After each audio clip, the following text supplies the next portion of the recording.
the Amazing Women Speak podcast, inspiring and motivating every Black woman to own, honor, and execute her amazing, individually and collectively, as it was established at birth. Good evening, and welcome to Amazing Women Speak. I'm Crystal L. Gunn, and welcome back for another great episode, and thank you all for joining us. In season 1, we did a show with the same topic of today. My mental health is my business, with the same guest we have today. She's a regular. And on that show in season 1, Michele uplifted a statistic that I found alarming. 71% of us struggle and get easily overwhelmed in making day-to-day decisions. 71%. And with all that is going on in the world today, economically, with the constant attacks of Black women and the attacks on our children, with the war that's going on, the recession, the layoffs, and everything that has happened and everything that's coming, how is all of that impacting you? Stress, anxiety, anger, addiction, undiagnosed depression. Do you recognize the impact, and how are you coping? How is it affecting your life? And today we really want to put the major mental health issues on the back burner and talk about the day to day, how you're handling it, how to recognize the problems, and of course, share some tools from our expert. But before we get into the discussion, please do me a favor. Click the share button to share it to your timeline so your friends, followers, and supporters can get in on this conversation. You never know who is suffering in silence. Miss Michele, welcome again. And as always, thank you for saying yes to Amazing Women Speak. Thank you for curating these awesome conversations and sharing your dopeness with the world. Good evening, my friend. It is always beyond my pleasure to share this platform with you, where we get an opportunity to go deep and have a variety of conversations. And tonight is one of the most important. And I'm grateful that you keep putting this in front of us. We don't need to wait until Mental Health Awareness Month to have the conversation that needs to be had more frequently than it is. I'm grateful to be able to have this conversation with one of the women that I love and respect so very much that I get to call my friend as well, my sister in Christ. She is amazing. And the conversation we are going to have tonight, if you pay attention, you will have tools and resources to paying attention to your mental health and understanding that it is first your business and that it matters at every level. And I really appreciate the idea that we aren't going to talk about the major tonight. We're going to talk about the minor, the little things that build into major because we aren't paying attention because it doesn't feel like it needs it. It didn't warrant. It hasn't leveled up yet. Let's talk about ways to remove the level up. Can't do that without inviting our really good friend into this conversation. Stacey, come on in and introduce yourself. Hello, beautiful women. Good evening, and thank you so much for having me. I'm honored to be here, and I'm honored to be among amazing women. I'm Stacey Williams, and I'm a licensed professional counselor, and I work with individuals to just deal with life's issues as they come, mainly, particularly trauma. So I'm a trauma-focused therapist. So I work with teens, I work with children, and I work with adults, to even senior citizens, just to identify those issues and to come up with strategies to cope every day. And I'm so happy to be a part of this discussion this evening. So thank you for having me. Absolutely. So the level of this conversation, fastest hour of your day, as we say every week, and we don't do anything in shallow waters. These are complicated situations. We need to go deep and we need to go fast. And before folks get into it, Stacey, I want to ask something that we usually wait to the end of the conversation. How do folks get in touch with you? Because you're going to start sharing some things. And what I really love about you is that you will also share additional resources, right? Like, I really love that about you. And so how can folks get in touch with you? Because you are not only practicing, but you're also providing additional resources. Yes, absolutely. So the best way is my website. So that's www.therestorationvillage.com. So that's www.therestorationvillage.com. So that's one of the easiest ways to get me, because from that platform you can connect with me on Facebook, Instagram. You can connect to me directly through different links that are available on my websites. And I am happy to be here to help. So reach out at any time. We do have a quick turnaround response to respond to your questions or your requests. Awesome. So I'll ask you that again later, but I thought it was important that folks get that information up front and throughout tonight's program. Okay. So, as Crystal said, Stacey, tonight we want to take a step back from the major things, right?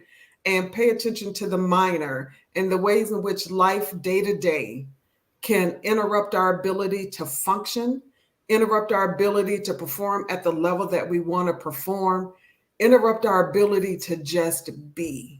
Yes. Right? Why is it that we aren't willing to pay attention to the minor? Why do we wait to the major? Because the minor it looks like everything, right? So the minor can be traffic that creates intense stress level, right? But we just overlook it. The minor can be trying to get the kids ready in the morning and everybody's not moving like they need to, and you're running late and you have a presentation or you're not ready for your presentation. That's the minor, right? The minor can be you just barely making it, working hard, but not making ends meet. So that increases stress, right? That's the minor. That just seems like normal stuff. If you talk to people day by day, they'll say, yeah, I can relate to that, right? Trying to figure out when I get paid, who I'm gonna pay, who I'm not gonna pay, who I'm gonna wait on, who gonna wait on me, and not realizing that all those things, it compounds, it adds up, it adds up, it adds up. We have people that don't sleep well at night, but it's a minor because they just say, oh, I have insomnia, I don't sleep well, not realizing that you not sleeping has a significant impact on your mental health, your ability to focus, your ability to handle stress as it comes, and the list goes on and on. So those are the minors that turns to major. I really love that. I really love that. So, right, like we've been told that there's a healthy amount of stress, right? Like that there is a Who healthy said amount, that? Like, right? Because it's a part of life, right? And Yeah, so it's not that we will ever be able to remove stress, but how do we name it, see it, and yeah. begin to build strategies around it? Well, healthy stress motivates you. So that's the first thing. So a healthy stress can be you're getting ready to get married and you're planning your wedding, Mm, right? And of course, we know that planning a wedding is stressful, but mm, you're motivated because it's something exciting, it's something new, and you can work your way through it because eventually you're going to put this wedding together. Healthy stress can look like a pregnant woman getting ready to have a baby, and that's stressful because you have to make plans to bring the baby into the world, but you're also excited because it's a new experience, right? And so healthy stress can be starting a new job, going to school for the first day, getting the kids ready for college. Those are healthy stress because they bring a level of uncertainty and sometimes heightened anxiety, but it's never typically, I'm going to say typically, it's mhm. not something that will bring you off the ledge. Okay. So it will motivate you. So, for example, Michelle, you travel all around the world to share your information. That can be stressful, but you're motivated to bring change because you believe in what you do. So that can be an example of healthy stress, as long as it doesn't, again, like I say, take you off the ledge. You don't look Hmm. like it. You look like you have fun doing it. So maybe I'm just judging from the outside, and then there's an internal reaction that you have that we don't see. But those are examples of what healthy stress can look like. So really good point, Stacey, right? Like, and let's unpack that a little bit, right? Because to the outside, it looks like, Yes. but on the inside, I may be struggling. But because I want to keep up this persona that what people see is what's really going on, and I don't acknowledge the impact that it actually is having, right? Like that some of that stress may be putting me on the ledge. Yes. How do I begin to battle with both of those in a way that I can come out with some winning strategies. Okay, and that's where we all find ourselves in this journey, including me, is that we have to be, first of all, aware, right? So you need to be aware of what your body feels like, what happens to you when you're experiencing unhealthy stress or stress that's too much, right? And it really comes with intentionality, like being able to, first of all, be aware, and second of all, be honest. So, for example, you can, like I say, you're traveling a lot. So they may have you on back-to-back trips, back-to-back tours, back-to-back outings, and it's starting to become too much. You love what you do, but it's becoming overwhelming because of, for whatever reasons. And so being able to identify that and to create boundaries within that experience so that you don't get to the point where you're off the ledge. So when I say boundaries within that experience, what does that mean? Does that mean that if you are not able to perform, is there an alternate strategy for that? Is there an alternate strategy, Zoom, or do you have to be there in person? Or can you skip a week, or whatever parameters that it will allow you to be able to navigate? Do you need to take some time off? Do you need to slow down on the presentation intensity so that you are able to refocus and to regain that level of control for that situation? Right. So like what I feel like I'm hearing is, right, like part of that is, how do I become an advocate for myself? Oh, big time. How do I do that? And so right, like as women, how do we do that when we're expected to always be on? Yeah. So I'm gonna tell you something that happened. This was about 2 weeks ago. I received a call from somebody who was on the ledge, and literally on the ledge. And as I took the call, she identified that she felt as if within her family structure, she was expected to be somebody she did not want to be. Right. And so after we talked, what I was able to help her identify is that your family has unspoken expectations of you that you find yourself meeting. And because you're meeting something, you're doing something that innately is not working for you, it's not necessarily comfortable for you. It creates stress, anxiety. You feel unappreciated. You feel confused about what is the expectations. Now you are here on this place where you're just at the breaking point. So talking about defining parameters for yourself. Now, that again doesn't necessarily mean everybody's going to agree with it, even for a mother. So say you have a mother that has 4 small children and she's completely overwhelmed with taking care of them. She has to create boundaries to maintain her sanity with these 4 children. So either you're going to have a schedule, you're going to set up a structure where you have a timer, and for the next 30 minutes, you do not bug mommy. I'm sitting here. This is my time. You sit over there in your playroom or in your room, and I need 30 minutes just to regroup. I need 10 minutes in the tub. I need 2 minutes on the toilet, whatever that looks like. And it doesn't necessarily mean that everybody's going to agree with it, but you know what you need to be healthy. So it looks different for every situation. And I know it's not easy to define because sometimes we just don't know. We just know we're stressed. We know we're overwhelmed. We know we have too much going on. Our plate is too full. We're saying yes to everything and no to nothing. And it's like, I don't know what to do. So sometimes really you need somebody to help you put it in context.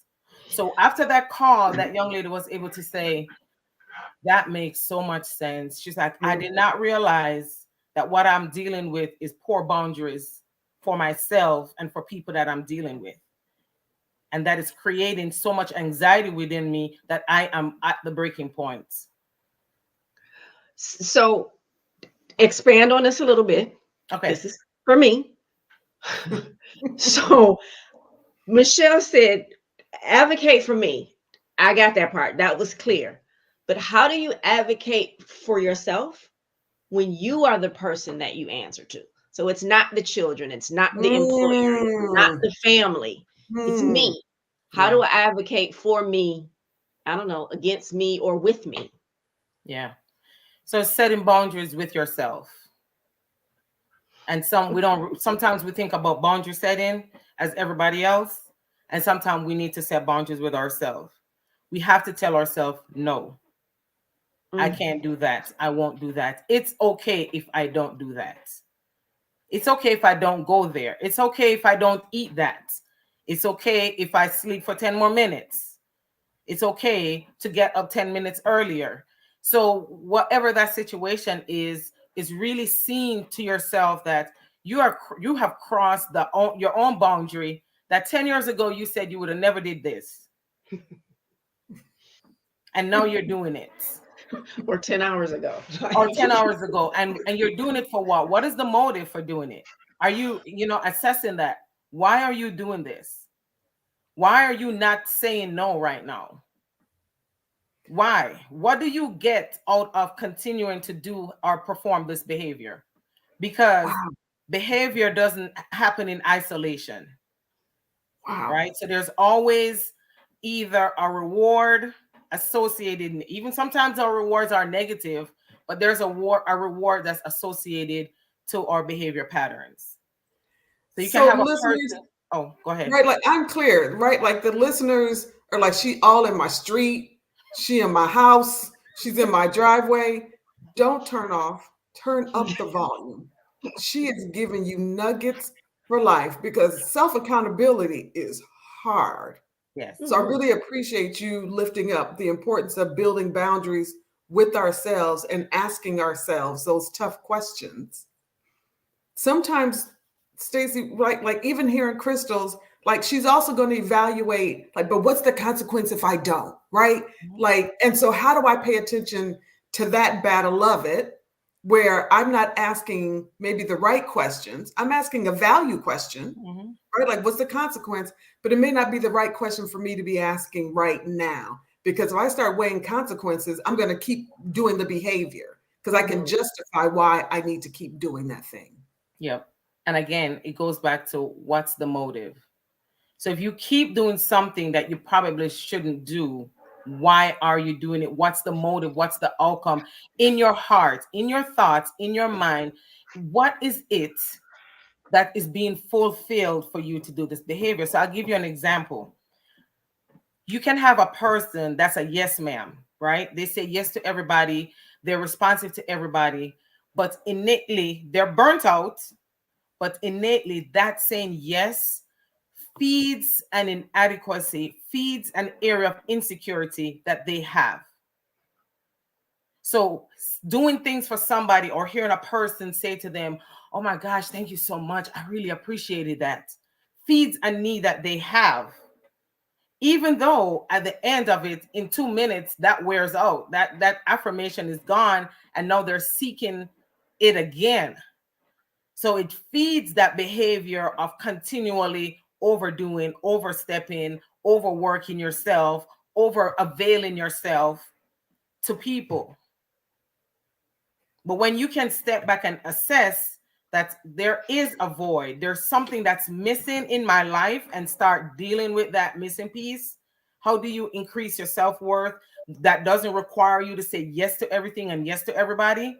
Then you can kind of step away and set better boundaries for yourself and not feel guilty, feel lonely, feel empty, feel silly, feel whatever, because now you're not doing that one thing that drove that need you had. I don't know if that makes sense. Okay, so sorry, listeners. This is my session tonight. Like this is all for me. So I empower people, the community. I educate you, and I love every bit of that. And I know how much it's needed, right? How do I balance it though? Right. So it's not the need, or I feel inadequate, or it's okay. You got an assignment in life. You're walking that journey, but how do I balance it so that it doesn't have me stressed? Like, I try to do things like, okay, just saying, I've gotten really, really good at that, because people always want to put extra stuff on your plate. so I've gotten good at saying, nope, I can't do that. Somebody asked me to do something. I was like, no, I can't do that. And pushing time frames back, because Michele said something to me earlier this year, and she was like, you get to decide when something is due. And I'm paraphrasing it, and she was like, so why would you make it the due date this day when, you know, who told you it had to be here? So I'm trying to get better at doing that. Mm-hmm. But how do you find tell me, how do I find the balance with the thing that I'm supposed to do for the people because it is my assignment, and saying, hold up, though, you still have to take care of you in the process. Yeah. So can I okay. give Stacey, Yeah. So can I give a personal before we get the professional response? Go ahead. Clearly, I'm not going to be as polished. One, first of all, I want to tell the listeners, right? Like Crystal is talking about Crystal, and she's still talking about you, because it may not be business, something in your home. You're responsible for it to the degree. That's your assignment, right? Like we all have an assignment. Crystal's having a personal conversation. You two have an assignment. So again, don't tune down, turn the volume up. Yes. Second, Crystal, what I want to say to you, it is your assignment, but remember, my love, you're not the only one with the assignment. You need to stop worrying that other people aren't carrying their assignment to that degree. You're responsible for your portion. And your portion won't cover the entire community, the entire city. It won't. Yeah. Other people have a responsibility. Okay, come on, professional. I just had to say that to my best friend. I mean, that was professional. It's kind of like you have a whole pie and you really can only eat one bite at a time. No matter how much you love it, no matter how much it's your favorite pie, you cannot shove the whole thing in your mouth. I don't care who you are and how strong you are. You cannot put the whole pie in. So it's taking a piece at a time. And I love that Michele identified for you that your role, we all have our community that we're going to reach. Right? No matter who we are, no matter how much we make, no matter what our zip code is or area code, we all have our own community. And so who you're going to reach is already designed for you. But what I will also say for you too, Crystal, is being able to identify when you get to that place where it's too much. You have to be able to identify that. And if you can identify that and be honest without feeling guilty, without feeling like you're not doing enough, without feeling like you're not doing your part, then it's going to be easier for you to address and align everything that needs to be to go where it needs to go. Yeah. So then I want to, before I ask the next question, I got to drop one more nugget to my best friend. Whatever is the last room you're in for the day, I need you to grab a sticky note like this and put it on that thing. And on it, I want you to write, well done. Right? Because your assignment for that day, well done, my friend. You have done the thing. We are all clear that we benefit from your obedience to the assignment. Ladies, there is somebody that is championing you like I'm championing Crystal right now. You are being obedient to your assignment. And well done. You might have to check that note 3 and 4 times a day. It may not be at the end of the day, but well done. Surviving moments. True. And if you reach one, if you change the life of one person, you have changed the life of many, because that one person is connected to so many other people. I tell her all the time, right? She's blessing folks who have never physically been in the same room with her. That's it. Right? Like this work is a domino effect. And so when I think about how we own that, right? Like this personal baggage that we'll carry around the need. So you gave some really good things, Stacey. And they're all exactly the things that we need to pay attention to. And that felt like a lot, right? Like when I acknowledge and I hear, right? Like Stacey said, all of these really amazing things. And it feels like a lot, because today I walked into this podcast who I was. What are 1 or 2 first things we should be thinking about? We should start doing to identify what are those stressors in our lives, right? Like what are 1 or 2 things we can start, real easy, low-hanging fruit that may build our motivation? One of the areas of my personal growth this year has been to identify and acknowledge my areas of weakness. And when I say that, I'm not talking about a negative, nothing negative about you, But what is that one area or areas that you struggle to cope in, that it creates stress for you, right? So like for me, I'm being honest, for me is that sense of being rejected. Now that looks so many different ways.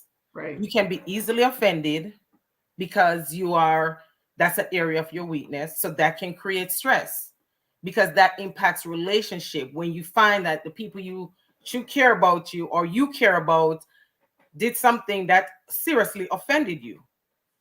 So now this offense within you becomes an interference in the relationship. It creates stress. That's just one example. Multiple examples could be just not being able to balance your health, balance your finances, balance your nutrition, interact with your children, interact with your spouse, interact with co-workers. The list goes on and on. What is that area that you struggle in? Mm. And again, this is not a negative. But if we can identify our weaknesses or the things that trigger us or the things that set us off, we can go all in different ways. What pisses you off to no end? Because if you are pissed off, you can eradicate stress out of nowhere just from being triggered. Right. And so if you have all that going on, I like to say identify that area, because it's probably something that happens to you more than anything else. Is your weakness. It shows up. It shows up.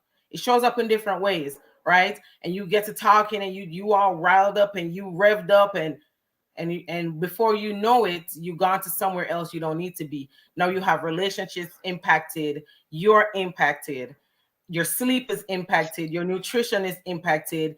You can't let it go. You can't let it go for the last 25 years. And it just creates a snowball of effect. It's not an easy process. And I'm not here to say it's easy. I'm not even here to say some people are willing to do that. But what I find is if you can tap into that space of you, you can start to eradicate and deal with some of the issues that create stress for you, because it's tied together. I love it. And so the other place that we know that it's tied and it shows up is physically, right? And so how many people I hear talk about what happens to their bodies physically on a Sunday because they have to go to work on Monday, Yeah. right? Yeah. And so we address it with, and sometimes it is 100% medical. What if we asked our bodies, what did I feed it through the stresses of life that might be an indicator before I went and took the Advil or whatever it is that you may take to address the headache, the body ache, whatever. How do we start to pay attention to the physical impacts of stress? Yes. It comes with awareness and honesty. Okay. Been there, done that too, right? Where I remember a time where I was putting on my jeans and the jeans couldn't fit me and I was blaming the dryer, right? Like, ooh, that dryer just shrunk my pants. You know what? They don't make these things good like they used to anymore. For real. For real. Like, and no, until I got on a scale and I was like, wow. So all this time I was blaming the material, I was blaming the manufacturer, the machine, the dryer, and not realizing, no, it's you. You're eating everything. You're not, no self-restraint, no constraints, and you expect to fit your clothes. So it took the harsh reality of being honest with myself to get to that place where I said, okay, you need to make some changes. And then there are times where if you respond to stress by having unhealthy patterns, that can be a problem. Because Right. it's not just eating, it could be drinking too much, it could be smoking too much, it could be indulging in behavior patterns, like you can be experiencing stress or being lonely as a result of stress, and you may engage in unhealthy behaviors to feed that void. And we're interconnected. We are a triune being, like our master that created us. So we are body, mind, and we are spirits, and they interconnect. So you can be healthy physically, but your mind is Mm, untamed. mm, Your spirit is uncontrolled. You can be healthy in your mind, but your body and your spirit is untamed. And it's trying to really create that connection that we need to have with all of who we are. Living is not easy. It's right, not easy. right, And so it's like you can have one area under control and the other one flaring up. And to be disciplined in all areas of our lives takes a lot of time and effort, energy, intentionality. And I'm not talking about being perfect. I'm just talking right. about every day making an effort to live a life that we know makes us feel better about who we are, physically, So, mentally, spiritually. so we have talked in the past, Stacey, about the importance of journaling, writing down as a way of building some accountability or being able to identify what some of those triggers might be. And it feels like, right, like it's another one of those things, like we know the value of it, and to get to it, right, like it feels like we're adding one more thing, Yeah. even when we know it's the thing that's going to be beneficial to us. Um, is there the same power in pen to paper as it is to voice and record? Like, can I do that as opposed to physically writing Yeah. as a strategy? Yeah, because journaling is self-reflection, and it can be in any form. It can be on a Okay. piece of paper, can be in a journal, can be in your phone. I do that in my phone all the time. Pull out my notes and write something that I want to work on, or write something that's impacting me. But to not reflect on our journey can kind of like not necessarily be a really good thing, because there may be parts that we're missing. So I can look back in my journal for the last 2 years, and I remember excuse me, a time where I journaled that I cried for 3 days in a row, and why I cried for 3 days in a row. And I was like, oh wow, I remember that. And now I can look on how far I've come, because that same issue 2 years ago, well, it was 2021. So that's what, 2 years ago. That issue 2021 is not the same issue today. So you have that reflection of the growth that you've made, and the changes you've made. Because when you're dealing with stress and when you're dealing with life as life comes, you can literally feel like you're not progressing. You can feel like nothing has changed. Like I'm going around the same mountain every time. But when you have that opportunity to reflect on where you're coming from, you see where, no, and this is not the same mountain. This is a mountain, but it's not the same, and it allows you to really give yourself a break sometimes, because we can sometimes hold ourselves at extremely high standards, or be so unkind to ourselves in our healing, in our difficulties, in our climbing the mountain phase, or going through the valleys, because life comes with so many seasons, right? So, right, like there's the new saying, like life is lifing, right? And so it's the bridge that we begin to walk over to excuses. So talk a little bit about when justification becomes excuse, right? Yeah. Like I can't do dot dot dot because of da da da da da. And right, or we call it, we say life is life, and I can't do the thing because life Mhm, is mhm. lifing. When And does I that refer become to those as negative thoughts, automatic negative thoughts, because some of us, we have those. We don't realize the power in the words that we speak. We know that death and life is in the power of our tongue. Mhm. Our tongue is a weapon. Our tongue creates our realities. So if you say and you think you can't do something, ta-da, you can and you won't do that thing. And it's simple. And so you have to realize that just because you're thinking it don't mean you need to say it. Because when you say it, a lot of times we're eating the fruits of the things that we've said. We've wow, called it jokes. We've called wow, it I'm just playing. wow. Come When on, I said Stacey. that, I don't remember saying that. Yes, but you said it, and no, you're eating the fruit of what you've spoken. Listen, there's a newscaster here, a guy, and he said, you know, when you're on the freeway and you go over the overpass, the bridge, and he said every time he drove under one, he would think, oh, one day some cement is gonna fall from it onto my car. And that very thing happened to him. Yes. And I don't know that he was even, if he realized that it was, you know, you spoke that thing into to reality when he was telling the story. But I instantly was like, oh yeah, because you kept saying it was gonna happen. Yep. Yep. God in the universe said, well, let's give you what you want. Yeah. But one word I've heard you say several times is honest. You got to be honest with yourself. What's the cost of being dishonest with yourself? Oh my goodness. It's very expensive. Surprise the experience. I'm gonna tell you this. I work with a senior citizen. She was 83 years old, coming to therapy.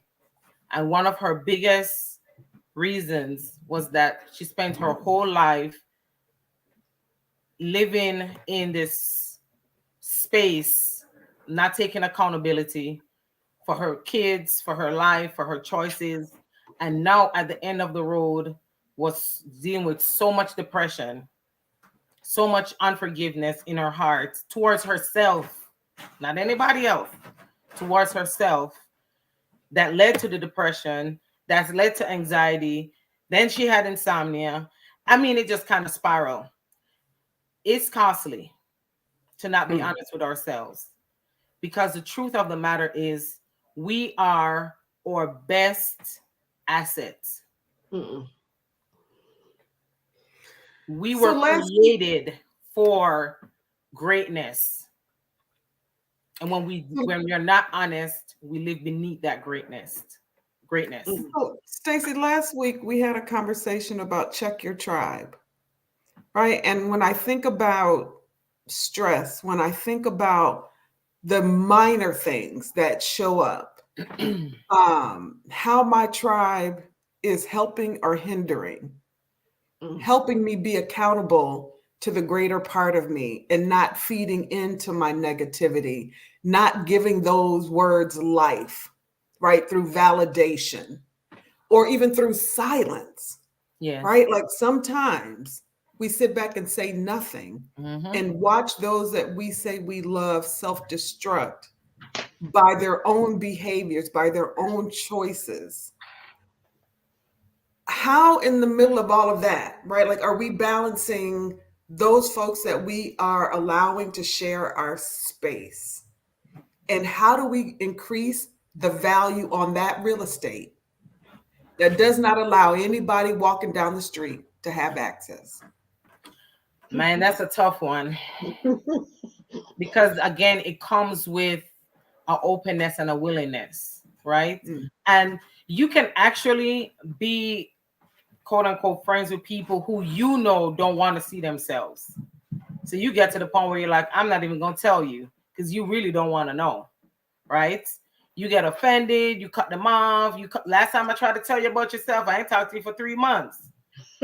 So to keep the peace, we may just be like, I'm just going to be silent, right? And then you have those who have different motives for being a part of your tribe, you know. So without you being able to have at least one person that's honest in your center, or you being honest with yourself, it can be really tough. It can be tough because people will see you and be like, you really think what you're doing is okay, right? I don't know if you ever seen a person lose their cool, and every time you see them or you kind of have encounters with them, that's kind of like their behavior pattern. They have certain behavior patterns and you're like, that's not okay. And you're like, who's telling you this is not okay? Like, yeah, you often wonder, you watch somebody and we say it all of the time, like, okay, they have no real friends. Yeah. Because and we have so many hurting people around us. People are broken, right? In broken spaces, walking around broken, they're hurt, but their function is hurting others. Mhm. So that's how we end up with so much dysfunction around us, you know. So being able to find people that can handle that and be honest with you about those spaces, that can be challenging because that person's gonna go off, they're gonna cut you off. I mean, it gets complicated when you think of that dynamic. There are dynamics, healthy friendships where we have people who tell us about ourselves and that works for us. But the people we are talking about is the ones who nobody's saying anything because it's volatile to do that. They Yeah. see everybody but themselves. That's hard. Right. And it ends up being a stress that we take on, Yeah. right? That becomes one more thing on that list. And And so, yeah. right. And so then as we begin to think about, there's not anything that runs in our life that doesn't require maintenance, a tune up, a checkup, right? What's the mental health checkup that we need to be doing? Yeah. Okay. How do I feel? And the reason I'm saying this, not because we're guided by our emotions, because our emotions can lie to us, but it's just kind of like a check, right? You check Ah, how much gas you have real quick. I'm gonna check the gas light. Okay, I'm good. You keep it going, right? But we cannot be guided by our emotions, but we do need to be aware of them. Okay. mm, um they serve a purpose, but we need to know, and we need to mature to the point where we can kind of like figure out, okay, I'm upset, but do I really need to be upset right now? Who am I upset at? Why am I upset? You know, let me go get myself together so I can come back to the front door or whatever the situation is. So being able to identify our emotions, being able to identify our triggers. How do we behave in uncomfortable situations? Because that's what stress is, an uncomfortable situation. It's not when you doing the thing you love. Yes, that's the positive stress, healthy stress that can be stressful. But when you get into uncomfortable zones, how do you behave? Do you shut down? Do you yell? Do you um mistreat others because you are experiencing levels of stress that are uncomfortable for you right now? So being able to identify that, right? How do you respond when you experience something that triggers a past memory? How do you handle your traumas? What are your traumas? Right? How is your trauma impacting your ability to function every single day? And I so if it is, then that's where you need to be making some adjustments. I really love those, right? Like they're two very real strategies for doing the kind of checkup so that when you are then facing that thing, you already have a way of identifying it. Yeah. Whether in a good position, space, or in one that has challenged me, Stacey, I've never asked myself on a regular basis, how are you feeling? I Mm. ask other people that all the time with sincerity, right? Like it's not the passing. And sometimes I get dumped on because of Yeah. that. And I don't ask myself that on a regular basis again, whether in good time or in crisis. Have I asked? That's a powerful tool That Yeah. to is. pay attention. Yeah. And sometimes the answer is I'm angry. I'm so angry. That just made me so angry. And okay, so what am I going to do with this anger right now? Right? I'm so angry. Oh my gosh. Oh my God. I wish I could. And you have to work it out. You have to And work it out. And sometimes anger takes you 2 days to work it out.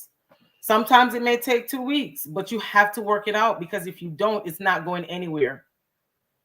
It will show back up the next time. so with all of the things going on in the world, the layoffs, because there have been a ton, there will be some more. So if you weren't hit with a layoff and now you're still working at the company, chances are you got more stuff dumped in your lap, Mhm. right? How do you get your voice to say, hey, enough is enough? I can't do anymore. You're not giving me any more pay. I can't do anything anymore. I don't have enough time to do that. How do you do it to remain true to you? Because oftentimes people don't want to say the thing because they don't want to lose the job. Yeah. Yeah. How do you handle that? So being your advocate is not necessarily easy. That's something you have to, for one, have the language, the experience, the confidence to do. But you have to be able to advocate for yourself, and everybody can't do that. So for many reasons, I have been advocates for people on the job a lot of times. I'll say, this is what I would do, or this is what you should do, or I'll go with you. I'll write a statement. I'll show up. I don't care. I'll help you advocate for yourself, because everybody doesn't have the capacity to do that. But if you find that it's difficult to advocate for yourself, then you probably need to find yourself in another space. That's going to be better for you to function in, right? And a lot of times right, that's like hard. right, like not thinking about what the cost is to you. Yeah. If you stay in that space, right? Yeah. So we have tried all of the things, right? And I still am not able to get over. I now need a Stacey. What's that path, right? Like, how long do I hang out in the wilderness before I recognize, right? Like, I'm going to give it one more try. How many failures must I encounter before I recognize, right? Because we talked about the stigma. How do we remove the stigma? When is it time for me to find my Stacey? So I like the fact that Crystal started off by saying, we're not going to talk about the deep stuff. We're just going to talk about the minor things that compounds themselves, right? So now you find yourself in a space where I've tried this. I still feel this way. I feel unheard. I feel unsupported. I feel isolated. I feel confused. I feel bitter. I feel angry. I feel untrustworthy. I don't feel like I trust anybody in my space. I feel like I'm alone. I'm navigating this journey by myself. No, it's time for you to find somebody to just walk alongside you. And that's what therapy is. It's never me trying to change your life story. It's me helping you make sense of it. Right? It's helping you to identify some of the patterns, some of the thoughts, some of the behaviors, some of the things that happen to you. A lot of times we are stuck in our inner child. And the child in us is still bruised and wounded and hurt and was never validated, never supported, never asked how you felt. Nobody, growing up as kids, I'm just going to say, my parents, we were just expected to perform. And our performance need to be good, right? Regardless if you are sad or angry, you better show up, and you better show up with a smile on your face. Well, that negates the part of you that's hurting, the part of you that's confused, the part of you that's uncomfortable. And so now you're trying to figure it out as an adult, because life is real. Life comes with so many challenges, so many uncertainties, so many changes, so many disappointments, so many brokenness you experience. And then you're trying to figure it out. How do I perform in a way that's healthy for me? And that's where therapy comes in. So you always want to find yourself a therapist that is experienced in the area of whatever you're dealing with, whatever that may be, and then taking your time through the journey. Therapy has no time frame, no time limit. You have people in therapy, been in therapy for 23 years. You have some people who need 3 weeks, some need 3 months, but you know who you are and where you are. I had a client, actually, she was saying, oh, I only need a short stint of therapy. And she's been in therapy for a year. And the other day she said to me, I just dug up a whole graveyard. That's what therapy does. Yeah, right. Like there's power in being in a space that you get to be vulnerable. You get to unpack. For sure. And walk away with strategies, right? Because as well intended as our tribes may be, we all too may be dealing with similar same things in that same time frame. Yeah. So where your help usually comes from can't be your help. That's it. And the benefit of having a therapist in those moments are critical for us. And it's not about shame or blame. Again, we got to remove this stigma. Stop thinking that it's okay for all of those minor things that are happening Yeah. in your life, because whether or not you see it, it's going to become a major. It will. Stacey, how can people find you? So the easiest way is on my website. If you go to my website, www.therestorationvillage.com, you can find me there. And you should be able to also click on a link right when you log in, you will see something pop up and you can sign up for our newsletters and our upcoming events and things that we do in the community to just increase awareness about mental health and mental health awareness. It's crucial, all of us. You know, I have a therapist Right. and I keep my therapist on speed dial. Speed. Because there comes a time where I may just need 2 sessions, but I need to unload right now. Right. Right? It's necessary. I can't even tell you. Life just presents different things. And as we grow in, as we age, or as we get older, or as we, get more mature, we find that there are a lot of things that we need to make sense of. Let me ask this before we wrap this thing up. Michele always talks about name the thing, right? Stacey, you just a minute ago named a bunch of things that I am clear everyone at some point has hit one of those things, right? Mm-hmm. And are thinking that they don't necessarily need therapy when maybe they do. And like you said, it might be a few sessions or it might be 23 years, right? What's that process of finding the therapist that works for you? Because there are people that are going to say, oh, I went to this therapist and it was horrible. Yeah. And that's why I don't go to therapists. So they lumped everybody in together. Like, what are some things that you should be looking for in order to make sure that that therapist is a good fit for you? Yeah. Somebody that you actually sense a form of connection, right? So I'm gonna say the first time I went to therapy, I remember the therapist said to me, and I don't care. She just literally labeled me. You're angry. You're mad. And it might have been true, but the way she did it, it just rubbed me the wrong way. I never went back.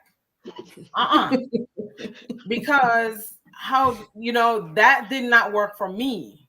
Some other person that might work for, and you have to really be able to sense the connection. Do you feel like there's a connection after the first time? After the second time? Do you feel like you can be vulnerable in that space? Can they handle your level of vulnerability or your issue? It's no different than, like you go restaurants. This restaurant was good. This one wasn't good. We go here and eat all the time because every time you go, the food is good. The service is good. You count on this, right? So it's the same with kind of like searching for a therapist. But definitely whatever you're dealing with, make sure that they have expertise in that. So if you are looking for somebody that's handling depression, make sure they're handling depression and that they're not somebody that handles only Grief. let's see, life grieving or life changes. So just being able to identify what you're looking for and looking for somebody with expertise. The more years in the field, the more experience they will have with handling the things that you're dealing with. So also look for that, as well. I told you, fastest hour of your day. And like, there's nothing like free therapy. And if somebody doesn't feel better, right, I do. Krista and I thank you for going along the ride with us today, because we absolutely do. Every time we have this conversation, we get additional tools and resources. We need to stop pretending that being super strong, being a superwoman is a badge of honor. Yeah. Because owning that in that way allows you to keep taking in the things because they're just small and I can handle. Thank you for reminding us today that there's a cost to handling it the way that we have. Yeah. And that there are strategies that we can first try on our own to make different decisions for better outcomes. And the reminder, most importantly, to acknowledge when you can't and being able to go and find you a therapist that's going to help you navigate, that's going to walk alongside of you, that you can come out being better, able to do all of the things that you signed up, desired to do anyway. Yep. Know your assignment, my That's friend. it. That's it. Know your assignment That's it. and own that space very, very That well. is it. And allow everybody else to own theirs as well. Yeah. Crystal. Stacey, thank you for this therapy session that I so Yes, truly ma'am. needed. Yes, Thank you ma'am. for being a continued guest on here, sharing your Sure. insight, your knowledge, or your expertise, just to, as you said, if it only made one person better. And you did that today because you definitely made me better. So I thank you for that. To the people My listening, pleasure. this is such a serious topic because not only does it impact us, it impacts everybody around us. And for those that are mothers with children still in the home with them, it's also impacting them. And so, again, when you talk about those things generationally, if you're not healing, then you're Mm, passing it on to your kids, Yeah. mm, who ultimately will pass it on to their kids. So, when it should stop with you. So, even if you don't want to get the help for you, mm, get the help so that it doesn't continue Yeah. in your mm. life. Please find Amazing Women Speak on Facebook, YouTube, Twitter, LinkedIn, and Spotify. Do me a favor, go to those platforms and like and follow us. You know that helps us tremendously. And also take a look at past episodes. I promise you, you will find more than a few that will speak to your soul. We do really good stuff here, y'all. And you really should tap in. I'm telling you, you will not be disappointed. Thank you so much again, Stacey, for doing what you do My pleasure to be and here. being who you are. Michele, thank you for making me cry today. But thank you for those words, because that sticky note thing, I promise you, I'm trying that. Like that was because I don't know when to stop. And I'm gonna keep working on that. That's all I can say about that. But I am Crystal Gunn. I am a Black woman, and I definitely own my amazing and continue to work on my amazing. I love it. I love it. Another amazing show. Stacey, I am beyond grateful for you. You make these conversations feel like they Yeah. are a part of the natural thing we should be doing. I love your approach to therapy. Thank I you. love that you center your creator in a Oh, way that allows you to connect with others that just Mhm. feels so inviting and comfortable. I'm grateful for the gift of who you are, the Yes. space that you own in this world, and grateful that I get to call you friend.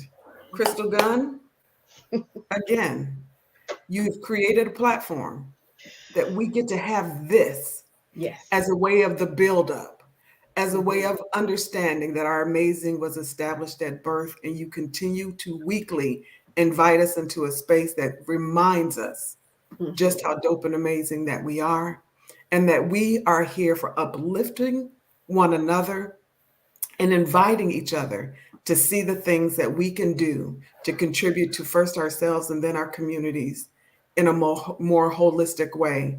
Again, you change lives, and women have not yet been in a room for you with you. I am forever grateful. My friend, well done. Well done. My name is Michele Harper. I am a Black woman, and without apology, I own my amazing, and tonight a little bit more than I did on yesterday. Stacey Absolutely. Williams. thank you, ladies, for having me. It's truly my pleasure to be here. Honored. So, my name is Stacey Williams. I am a Black woman and I own my amazing.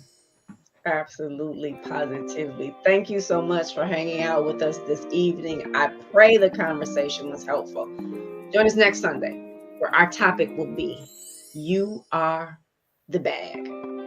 See Mm, you next Sunday. wow. All right.